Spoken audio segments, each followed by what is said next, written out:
sinzi uburyo yasize ahagize ansiga nambaye umwe nari nambaye ku musozi n'uburira twitse n'imyenda wirira hangane sinzi ngewe uburyo hangane sheri ubwo kumva ngo umuntu yagiye gusambana ntago ari we ahubwo hari igihe ureba ukabona isi yakuzengurutse yego wabona isi yakuzengurutse wabura icyo ukora ukajya ku muhanda yego nagenda ndanarwara maze no kurwara muhamagara kuri telefone ndamubwira ni se ko ndwaye ureba mfite umwana wambabariye ukareba uburyo wamfasha umwana akabona n'igikoma yego nta kindi yambwiye ko ntacyo dupfana ari umwana arebye ukuntu inzara igiye kutwicira aho twabaga mfata inzira ngenda zinduka kuko aho yaramaze gutura amaze gushaka n'undi mugore nari mazi ndamumushyira ndamubwira ni mugabo wanjye sinzicirwa mu nzu umwana n'inzara kandi ureba turwa yego akira umwana abo mumfashije nuvuga ngo nta hantu ufite nta adresse ufite ntufite aho kurara urara hanze siba ntabwo bikurya ni Nyagasani urinda waryama nyene wiringiye Imana uvuga uti bundi irinda yarinze abisiraheli ubundi hori iri maso nese kudashaka n'ikiyede ngo cyangwa uje wafura abantu njya mbona hano hanze baza gufura abantu mu bipangu kuhamenya nicyo kibazo kuko urumva kwitinyuka ngo ufate inzira ugenda ahantu utazi ni ikibazo ubwo urakomeza ukikubira muri quartier nginuzi hano ubuzima bwaho ukikorera uburaya ubwo buraya nyine ukora utabwishimiye ntago ubwishimiye yego ukara n'umuntu utakunze utagize gute ari n'igihe wakwikangura wareba n'umuntu mwararanye ugasenga Imana byibuze ngo iguhe iminsi yo kurama kuko nawe ububona utazi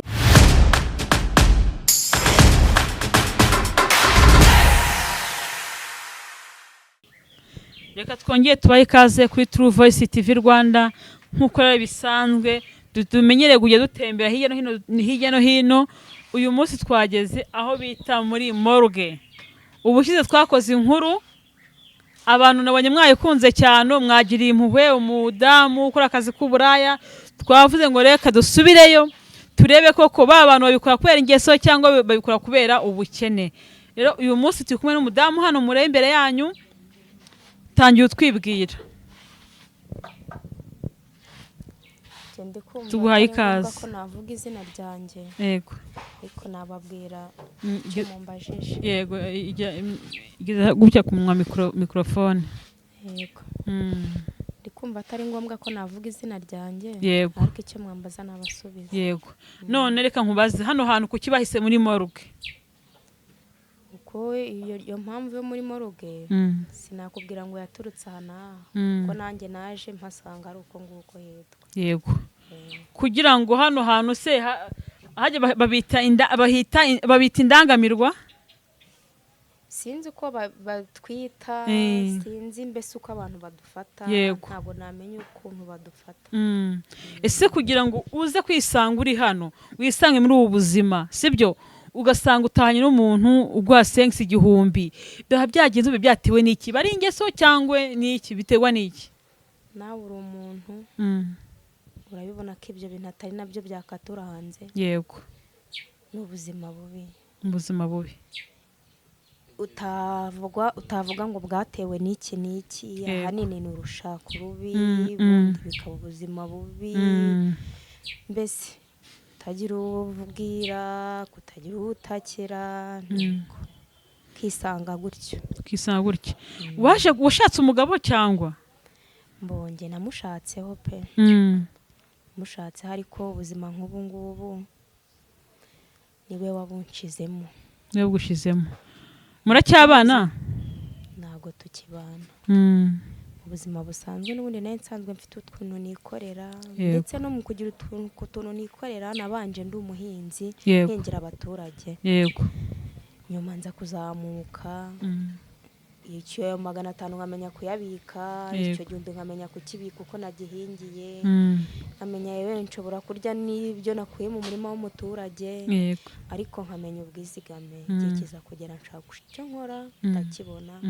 Handi nyuma y'icyumweru kimwe nyuma gutangira gukora, naguze n'igare ryandikisha ku mugabo, ndimwandikisha hadahari. Yego.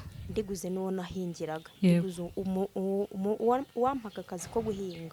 Narahindukiye mpita ngura iryo gare ryiwe. Nimara kurigura nta kwezi kwashize sinigeze menya aho ryagiye. Yego. Ibyo ndabireka nyine ntangira mu bundi buzima busanzwe. Umubyeyi mukuru mbashije gutakira akambwira ati nuko zubakwa. Ubwo bambwira bati nuko zubakwa ngashikama nkavuga ntirekanwa n'intambara. Igihe kiza igare yararigurishije murakomeza murabana. Yego. Rimwe yanarigwatirije n'ahantu kuri gaho bita kuri gare njya kuri kuzayo. Amafaranga yari yakonsomye 15,000 ndabitanga, ariko igare kuko nzi uburyo ryamvunnye ndarigarura. None igihe kiza kugera, none hari jyana agiye aritwara n'amafaranga 60,000. Yego. Aragenda amara iminsi 4 ku musozi aragaruka. Mu gihe agarutse nabwo turakomeza turabanya, ariko tukabana murumva ni mu bintu bitumvikanye neza. Akajya ndyarya nkabibona, mbese sinzi uburyo nabibonaga.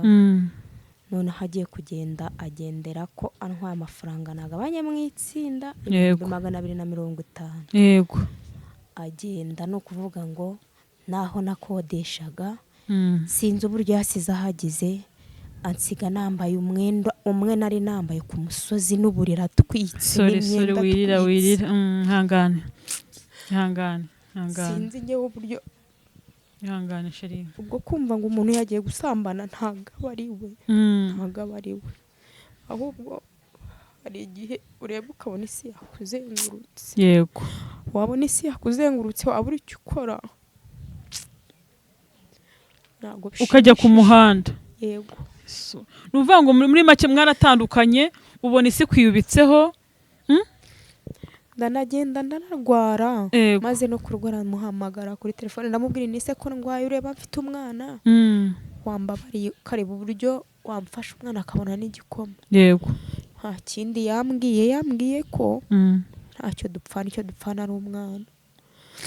Arebye ukuntu inzara igiye kutwicira aho twabaga, mfata inzira ngenda zinduka kuko aho yamaze gutura, amaze gushaka n'undi mugore nari mazi. Ndamumushyira ndamubwira ni mugabo wanjye sinzicirwa mu nzu umwana n'inzara kandi ureba turwa. Yego. Akira umwana abo mumfashije. Sisaha za none ampangakishwa no kuba ndi mu buzima, nawe azi neza. Akaba niyo nabona n'ibyo 2,000 atamu uburenganzira bwo kuba navugisha umwana wanjye. Akamukwima kamunyima ngo tunavugane. Kumutunga izi saha za none ahantu nta bushobozi mfite, ntaho mutungira. Yego. None se ndibaza muratandukanye, umushyiriye umwana, wowe wageze inaho ute, byagenze bite kugira ngo ube hano ku muhanda ubona n'ubisi n'umugenzi? We niwe wabanje inahangaha ansiga mu cyaro. Maze kubona afatishije ubuzima bwo kuba wenda yazana umugore akamuvana mu cyaro, yarampamagaye. Nza amamagara kuri telefone y'umuntu usigaye ari umukuru w'isibo y'ahangaha ko bakoranaga. Niwe wanzamuye, niwe wamvanye mu cyaro. Kuva namba mu cyaro aho yanshakiye na n'izi saha niho ndi. Hagushakiye? Afite inzu? Ntabwo nta nzu afite. Naho yagiye yashakiye n'undi mugore nta nzu afite. Yego. Wese nahanga urakodesha cya? N'ugukodesha byaranze. Ubuzima bwaranze, bwarazungurutse kuko na stress nk'izo ngizo. Sikuba warikoreraga, noneho nirangamuntu yanjye yarayitwitse, ayitwikira mu ibyo ngibyo. Tekereza kujya kudekarara nabyo bisaba ubwonko ntazi ukuntu bumeze. Yego. Ubu nandanga muntu ufite? Ubu ngubu nta nirangamuntu mfite, yarayitwitse.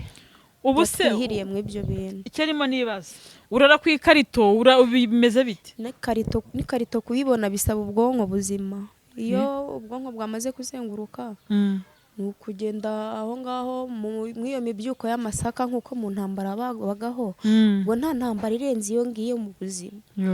Ukajya mukaryama. ni ukuvuga ngo nta hantu ufite, nta aderesi ufite, ntufite aho kurara. Urara hanze se usiba ntabwo bikurya. Ni Nyagasani urinda.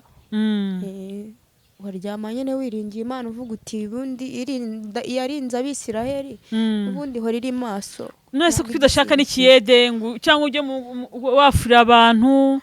Njya mbona hano hanze baza gufura abantu mu bipangu. Kuhamenya nicyo kibazo kuko urumva kwitinyuka ngo ufate inzira ugenda ahantu utazi ni ikibazo. Ubwo urakomeza ukikubira muri quartier nyine uzi hano ubuzima bwaho. Ukikorera uburaya. Ubwo buraya nyine ukora utabwishimiye. Ntabwo ubwishimiye. Yego. Ukarana n'umuntu utakunze utagize gute. Ari n'igihe wakwikangura wareba n'umuntu mwararanye. Yo. Ugasenga Imana byibuze ngo iguhe iminsi yo kurama kuko nawe ububona utazi byari byo. Ukona umuntu muraranye wenda ntabwo umwishimiye wapi akumwishimira nta namba. Nge ndumva rero sibyo. Nge numva wahaguruka sibyo ugakora amaboko mu mifuka ugashaka noneho hari ibiyede aho kugira rega babuzima bw'uburaya ejo nejo bundi ukuramo ikabu gusa ntago wanduye. Oya nafite amahirwe yo kuba ntaranduye. Utaranduye kuko hano bindi benshi baranduye. Genda cyafite ayo mahirwe. Ntago ugize wandura sida. Wageje ugashaka utumwe tw'amaboko. Birasaba nyine uburyo umuntu yabona igishoro. Umuntu aramutse abonye nako kazi yakora atari ngombwa gutegereza ngo agihabwe n'abandi. Yego. Akaba yakishakira. Yakishakira mu maboko yiwe. Ariko yabonye ka kazi. Ese ubu nk'igishoro wumva cyaguhindura ubuzima ukabasha gukora n'icyangahe? Umva niyo byaba ibihumbi 100 bikaza kuvamo n'iyo nzu. Yego. Wafata n'agataro gashira ku mutwe ukavuga uti uko nzahura na leta nuko nguko ariko ukabona ufite naho kuryama. Ukabona ni address. Ibihumbi 100 byakuviramo igishoro. Yavamo igishoro. Yavamo igishoro umuntu agashaka naho kuryama. Ndi wamara kubona aho kuryama. N'ubwonko busubira ku murongo. Kuyo warawe utanaryamye nta gutekereza neza. Yego. Ndumva agiye bino bintu bimbabaje ariko ndimo ndatekereza sibyo nk'ubu ngubu nukuvuga ngo buri munsi bisangwe uri umugabo mutahana se kujya aho kuryama. Yego niyo utamubonye ubwo nyine useseramwe imibyuko y'amasaka ko nta bundi buzima. Imibyuko y'amasaka. Yego. Cyangwa ibyo bigori nk'ubu ngubu biriho. Ahubwo vuga ngo mu mpeshyi nuko bigenza ute. Namwe mujye mudusengera. Wakwishakira akazi ko mu rugo. Akazi ko mu rugo se hari umuntu wakwemera umuntu ngana nangera abaho. Akaba aramutse abayeho nagakora nta kibazo. Imana igiye ikikora. Imana igiye ikikora rwose uve ku ikarito uve mu byuko. Uyibyumvire mu ijoro rwose ururukire ku ntabara. Ubonye akazi ko kwicuruza ko kuri wowe wakareka. Umva ako ngako nta mumaro kamaze n'ubundi bagakora umuntu agakora atagakunze. Ese ingaruka muhuriramo ni izihe buriya? Ingaruka tujya duhuriramo ni nyinshi. Nguko nk'ababasha kunywa inzoga nyinshi bakaba basinda. Yego.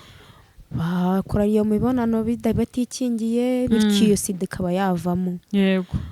Nkuko ukaba wasinda ugahura n'abandi mukanduranya gutyo mukamwarwana mugakomeretsanya. Yego. Ibifungo hafi aho ngaho. Ntago ibyo ngibyo bibaho umuntu abikunze rwose. Ese ntago baragufunga? Aba ntago bari bamfunga na rimwe. Nizo riske muhuriramo nazo. Nizo ngizo. Kurwana bakagukubita ukagira gute? Yo. Sha. Reka dusenga Imana tureka ikizakora. Kuri zagikore. Reka tugushimiye rero urakoze. Yego. Namwe murakoze.